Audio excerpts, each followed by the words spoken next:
నామంలో కూడి వచ్చిన మీ అందరికీ, అలాగే ఈ వీడియో ఎవరైతే చూస్తున్నారో వారందరికీ కూడా హృదయపూర్వకమైన వందనాలు తెలియజేస్తున్నాను.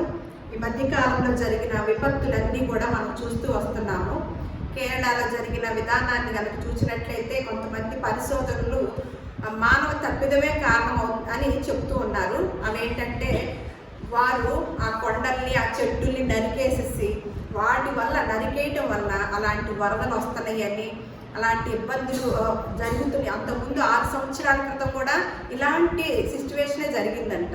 మళ్ళీ దాన్ని సరి చేసుకోవడానికి లేకుండా మళ్ళా దాన్నే కొనసాగి మళ్ళీ 5-6 ఏళ్ళేసరికి అంతే కదా. ఎప్పుడైనా సరే ఆ రోజు విపత్తు వచ్చిన రోజునే మనం ఆలోచిస్తామే, కానీ ఆ తర్వాత అంత సద్దుమణిగాక ఎందుకు అంతకుముందు ఎందుకు తప్పిదం జరిగింది, ఆ తప్పు మళ్ళా జరగకోకుండా సరి చేసుకోవాలి అనే ఆలోచన అసలు మానవాళికి ఎప్పుడో మర్చిపోయారు.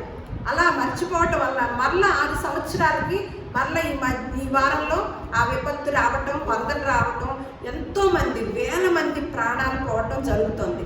దీనంతటికి కారణం ఏంటంటేనేమన్నా బిల్డింగ్లు కట్టుకోవటము, అన్ని కొండలు తవ్వటము, అలాగే ఉన్న పొలాలన్నీ తీసేసి రియల్ ఎస్టేట్ చేయటము, చక్కగా పెద్ద పెద్ద హోటల్స్ ఏర్పాటు చేయటము, అంతా కూడా వ్యాపారమై కూర్చుందనమాట. వారు పై వ్యక్తులు వ్యాపార రీత్యా ఆలోచిస్తే చిన్న కుటుంబాల వాళ్ళు ఈ రోజున మనుషులే లేకుండా పోయారు. వాళ్ళ వ్యాపార లావాదేవీల్లో వారికి ఉన్న ధనార్జనలో చిన్న చిన్న కుటుంబాలు కూడా ఎంతోమంది కోల్పోవడం జరిగిందన్నమాట. అలాంటి మళ్ళీ హిమాచల్ ప్రదేశ్ ఇలాంటి చోట్ల ఇలా జరుగుతుందంటే దానికి కారణం ఏమై ఉంటుందంటారు? వారు నిజంగానే మానవ తప్పిదం అని చెప్పారు. మనం కూడా పరిశుద్ధ గ్రంథంలో ఎవరి తప్పిదమో చూద్దాము. అలాగే ఈ మధ్య కాలంలో యేసుక్రీస్తు వారు అంటేనే అసలు చాలా మందికి పడదు. ఇదొక మతం అని, ఇదొక రకమైన మీరు మా దేవుడిని నమ్మండి అలా అని చెప్తూ ఉంటారని ఏదో ఒకటి బురద జల్లటానికే చూస్తున్నారు. కానీ యేసుక్రీస్తు వారు పరిశుద్ధ గ్రంథంలో మానవాళికి ఎంత అవసరమైన మాటలు రాయించారో ఆ మాటలు తీసుకోవడంలో మానవాళి యొక్క మనుగడ ఎంత చక్కగా ఉంటుందో అది పరిశీలించేవారు లేరు. కానీ ఆ మంచి వ్యక్తి మీద, మంచి శకపురుషుడైన మార్గదర్శకుడైన యేసుక్రీస్తు వారి మీద ఎప్పుడు అపోహ, ఎప్పుడు దురభిప్రాయమేనమాట, సదభిప్రాయం లేదు. సరిగదా, ఏదో ఒకటి బురద జల్లే పనిలోనే ఉంటున్నారు. అదే విధంలో ఈ మధ్య కాలంలో ప్యారిస్లో ఒలింపిక్స్ గేమ్స్ అనేది స్టార్ట్ చేశారు. అవి గొప్ప మహోత్సవాలు అన్నమాట. అవి బాగా ప్రపంచ యావత్తు కూడా జరుగుతూ ఉంటాయి. ఆ మహోత్సవాల్లో ఒక ఆయన మంచి చిత్రకారుడు ఎప్పుడో చాలా సంవత్సరాల క్రితము ఒక గొప్ప చిత్రపటాన్ని చిత్రీకరించారనమాట, పెయింటింగ్ వేశారు. అదేంటి అంటే దాని పేరు ఏమంటారంటే ది లాస్ట్ సప్పర్ అని దాని పెయింటింగ్ పేరు పెట్టారు. అలాగే ఎవరంటే ప్రసిద్ధిగాంచిన గొప్ప పెయింటింగ్ ఆయన లియోనార్డో దా వించి అనే ఆయన ఒక మంచి పెయింటింగ్ వేశారండి.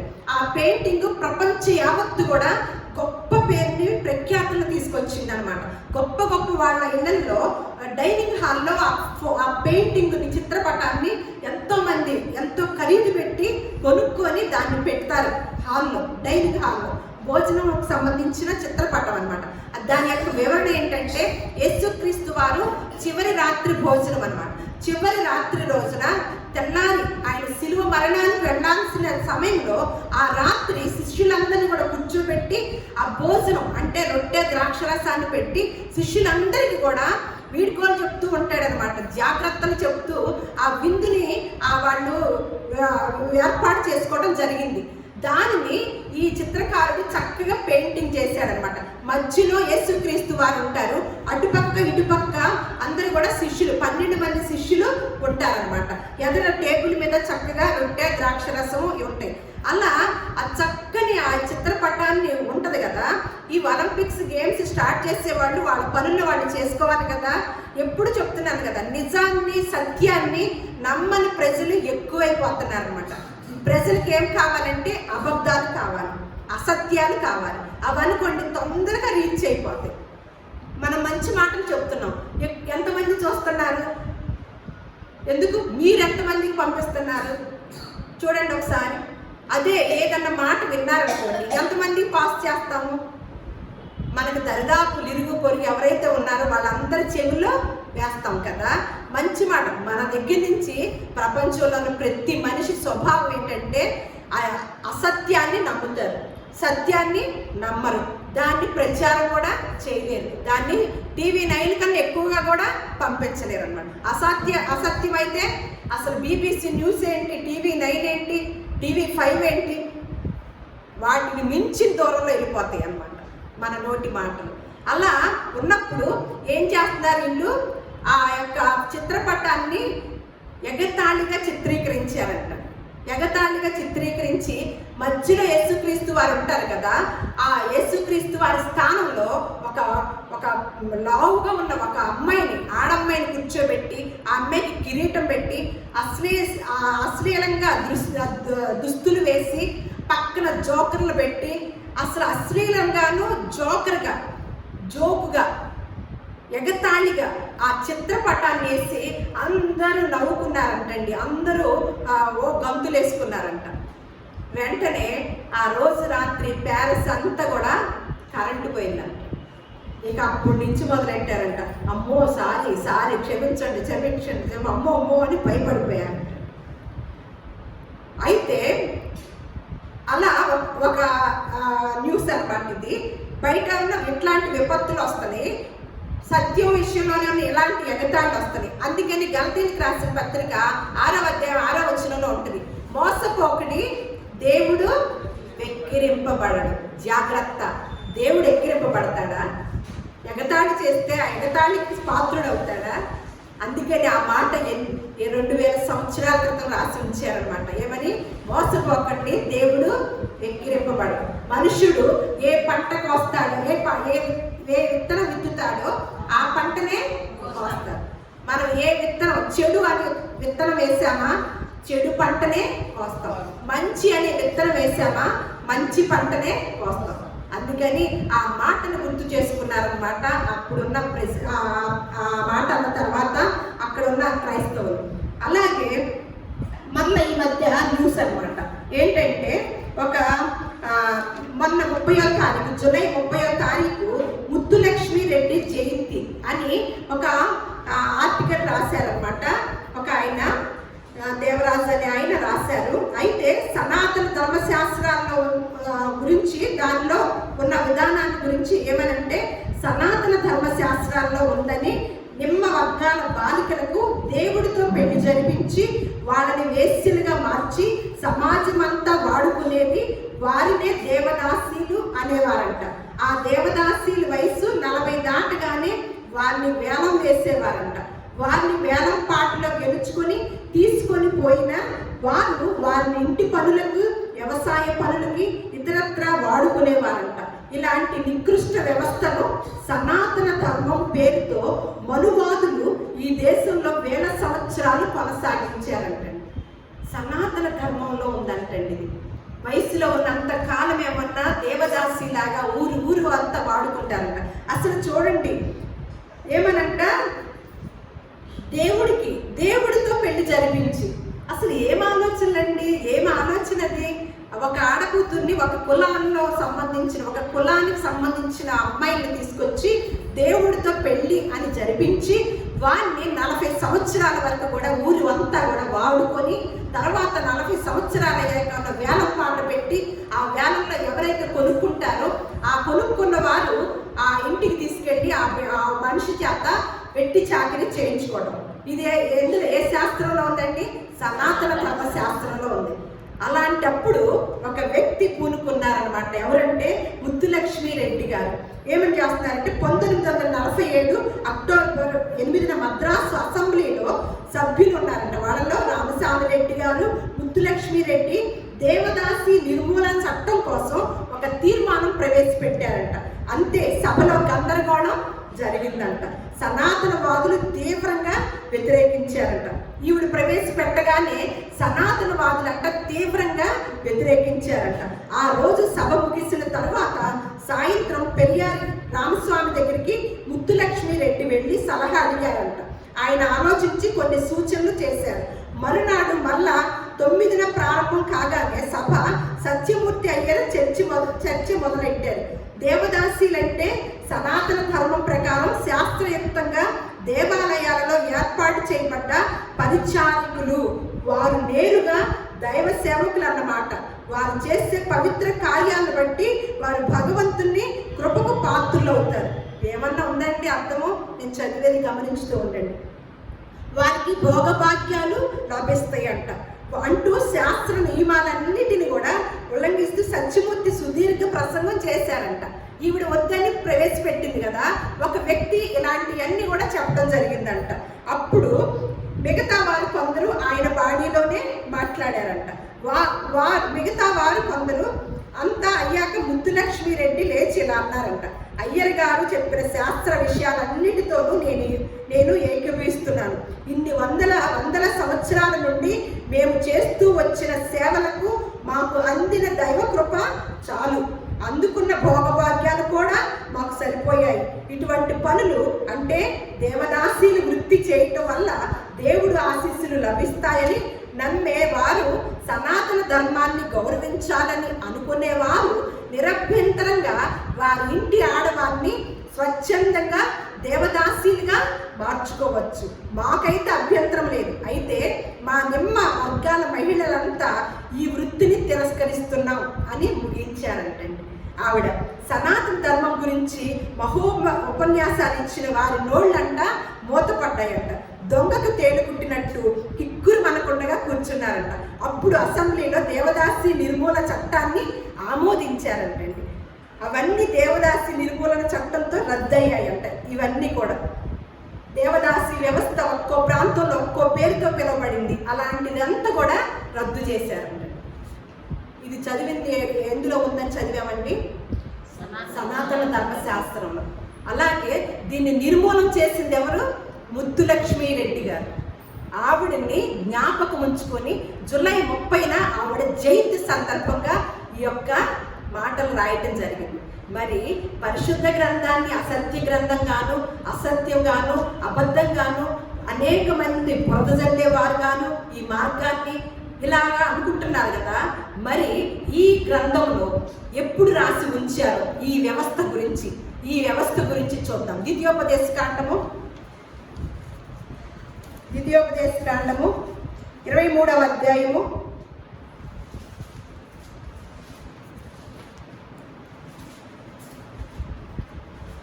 17వ వచనం నేను చదువుతాను. ఇశ్రాయేలు కుమార్తెల్లో ఎవతయు దేవదాసిగా ఉండకూడదు. దాని కింద ఉంటుంది అనమాట. మీరు తర్వాత కింద నెంబర్ వేస్తుంది కాబట్టి దాని భాషా భావం అర్థమవుతుంది. నేను చదువుతున్నాను.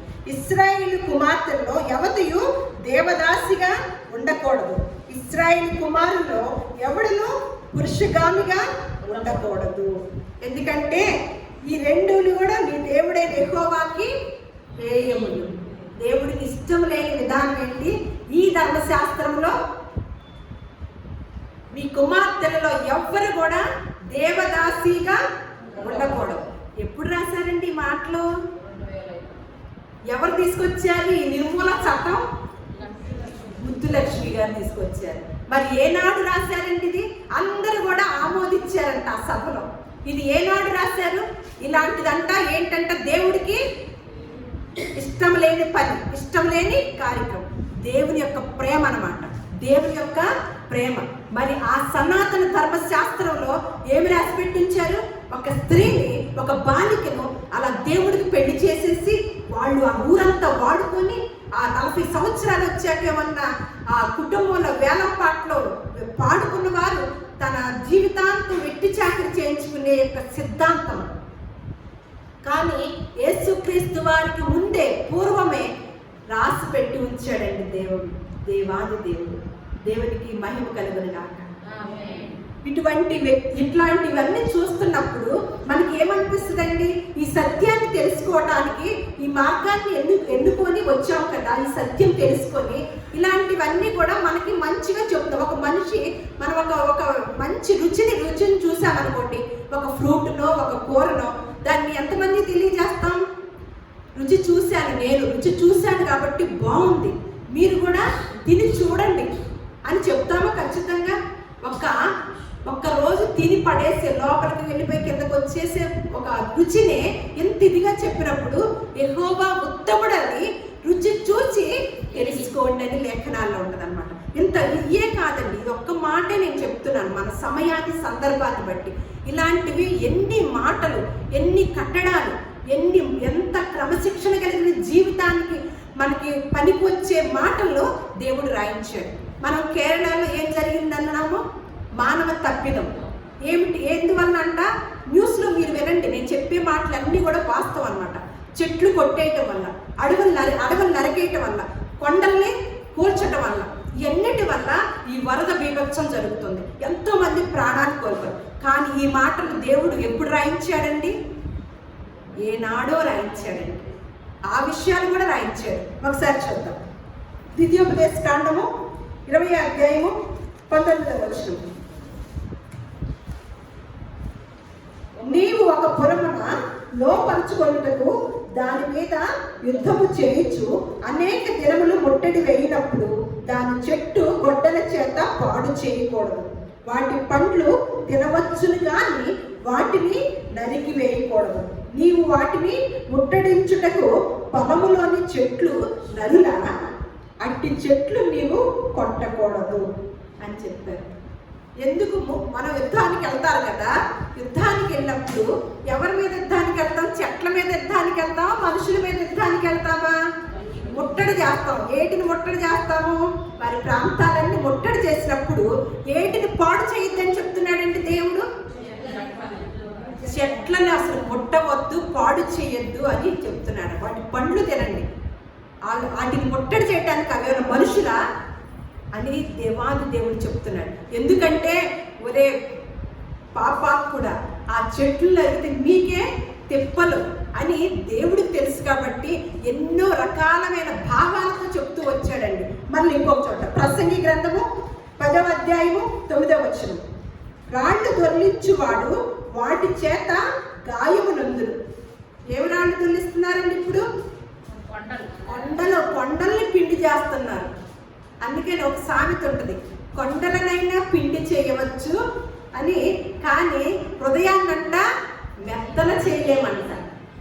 రాళ్ళని కొట్టవచ్చంట, కొండల్ని పిండి చేయవచ్చంట, కానీ మనిషి హృదయాన్ని మాత్రము ఏ బండంతో కూడా మెత్తన చేయలేమంట.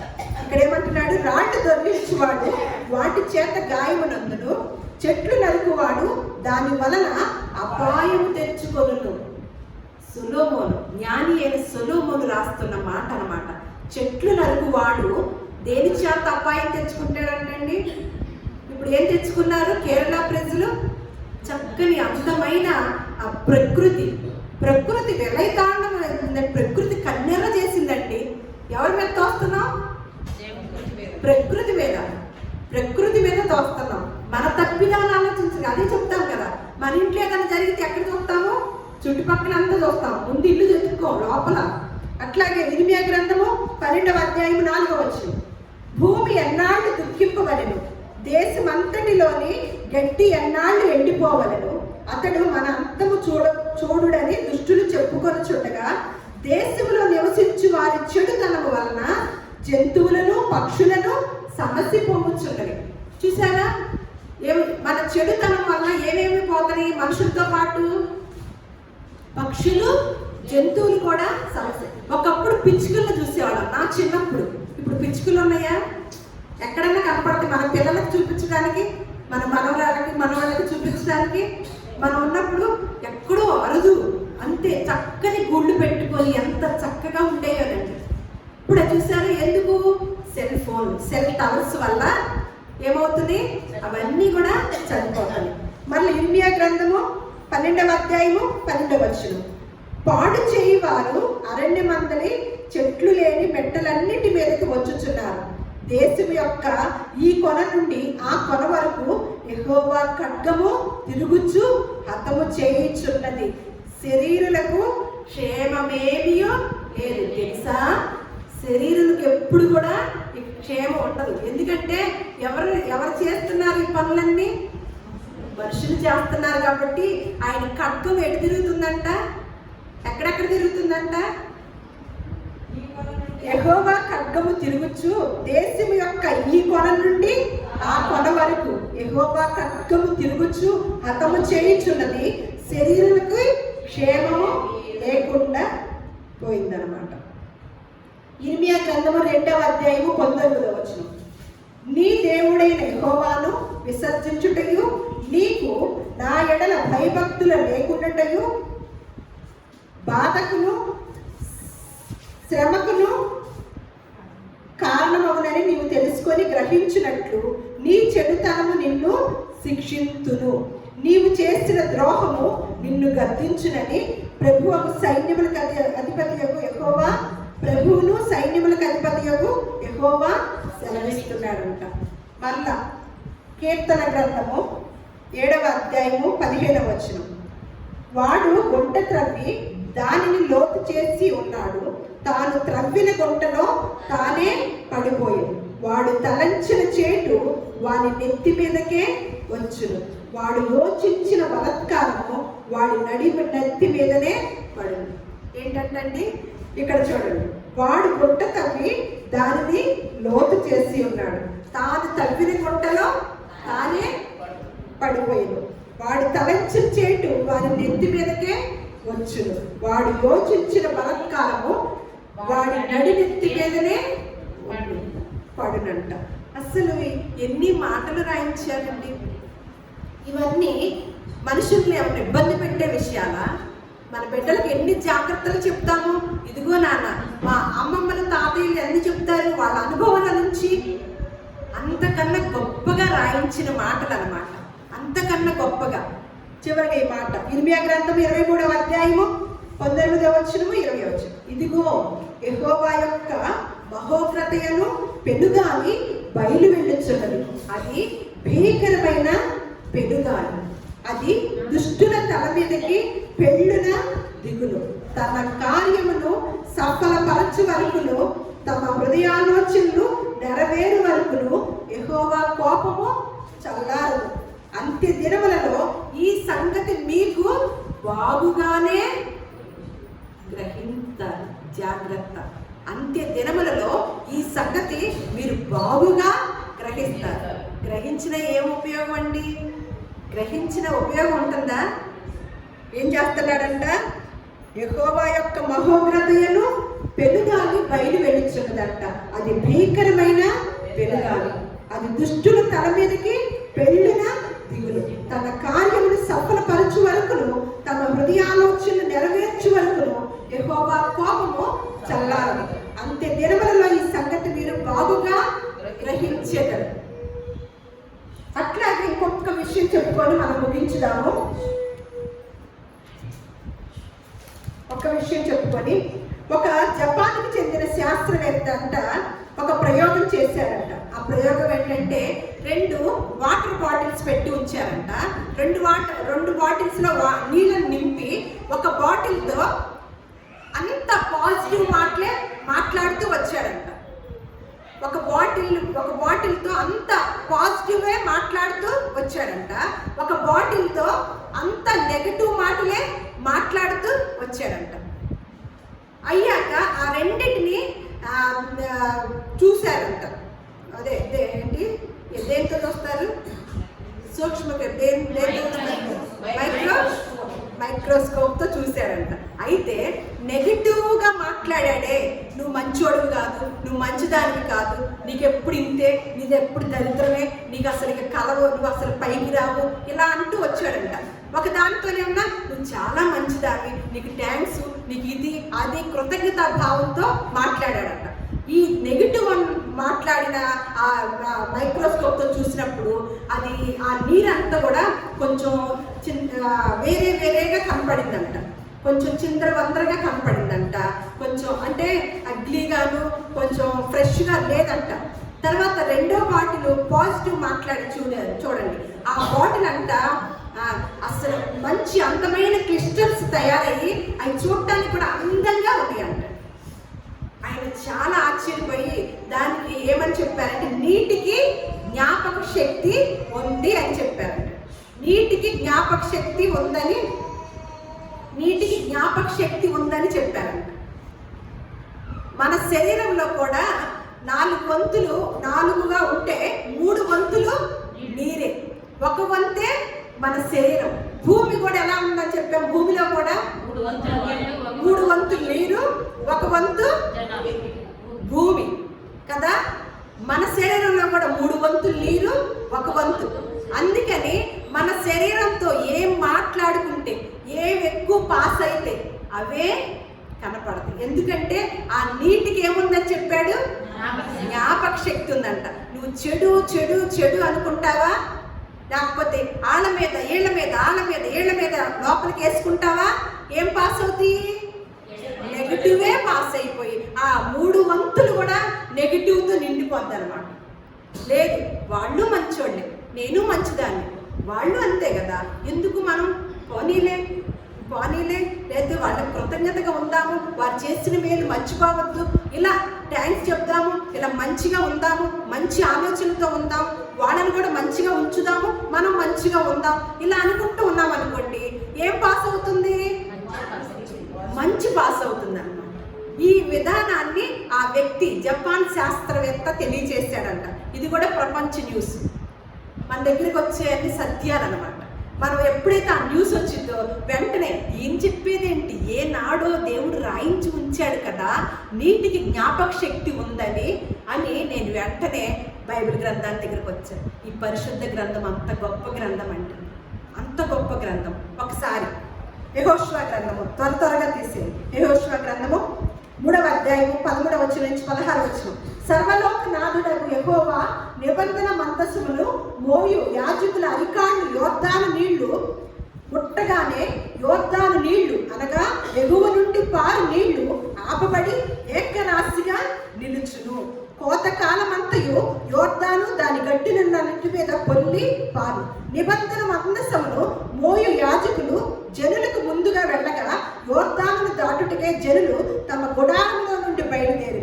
అప్పుడు ఆ మందసమును మోయువారు యోర్దానులో దిగిన తరువాత మందసమును మోయు యాజకుల కాళ్ళు నీటి అంచును మునగగానే పైనుండి పారు నీళ్లు బహుదూరమున సారితాను నొద్దనున్న ఆదామను పురమునకు దగ్గర ఏకరాశిగా నిలిచాను.